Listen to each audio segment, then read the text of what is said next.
Now, the world's two biggest superpowers are in focus as the American President Donald Trump has landed in Beijing for his first bilateral visit in over 8 years. While trade wars have marked the start of Trump's second term in office, things have now reached a stage where Iran could dominate the discussions. After landing in Beijing a few hours earlier, Trump received the Guard of Honor by the Chinese military.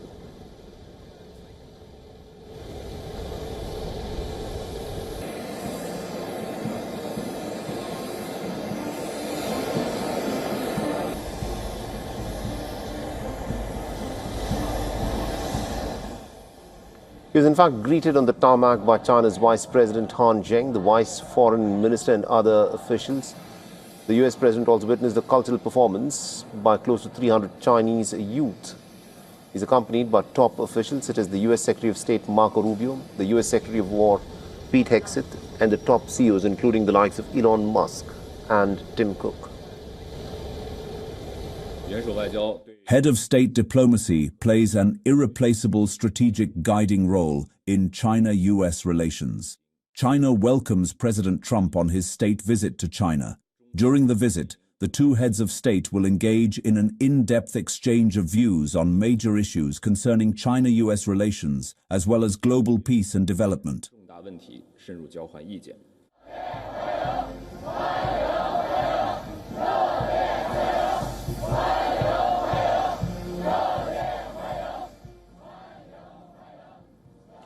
The American president, of course, has a pretty busy schedule lined up ahead with a bilateral meeting with Xi and a banquet on Thursday. Trump will meet his Chinese counterpart on Friday as well before he enplanes for Washington. However, it is worth noting that a lot has changed in China since the last time that Trump came visiting.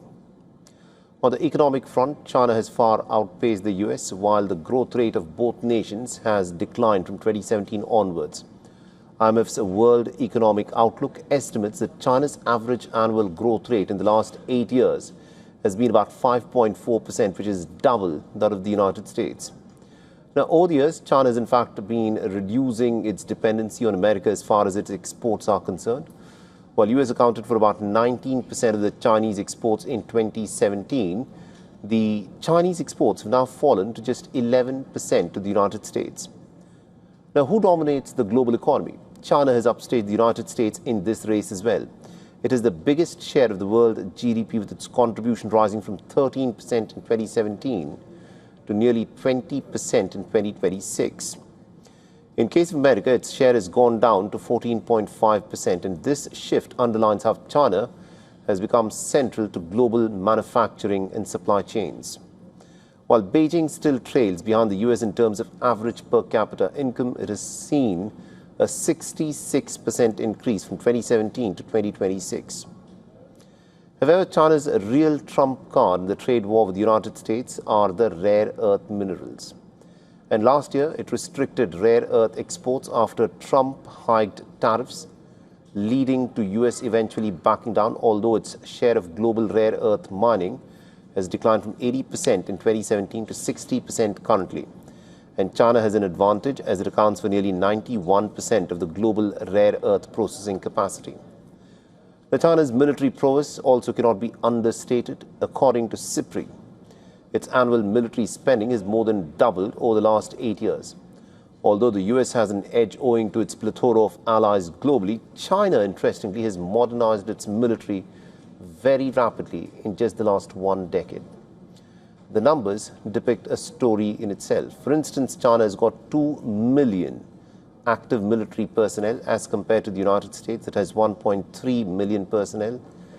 And although America has more number of military jets, China holds an edge when it comes to naval fleet as well as in battle tanks. What has changed dramatically, though, is Xi Jinping's consolidation of power in China. Back in 2017, he was serving his first term as the president.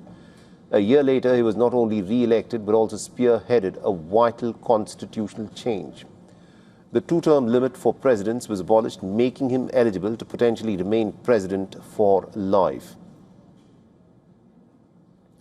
But apart from this, his name and ideology have been enshrined in the Communist Chinese Party, placing him on par with Mao Zedong and Deng Xiaoping.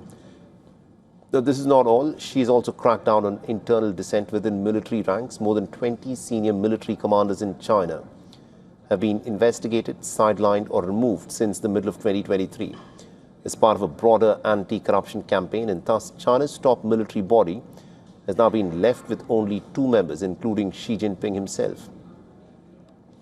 In comparison to this, Trump is facing a domestic backlash with record low approval ratings, rising gasoline prices as a result of the Iran war, with Tehran refusing to cede to US pressure and China's growing assertiveness. The next 48 hours will be interesting to watch to determine the future trajectory of the US-China ties and also its broader impact globally.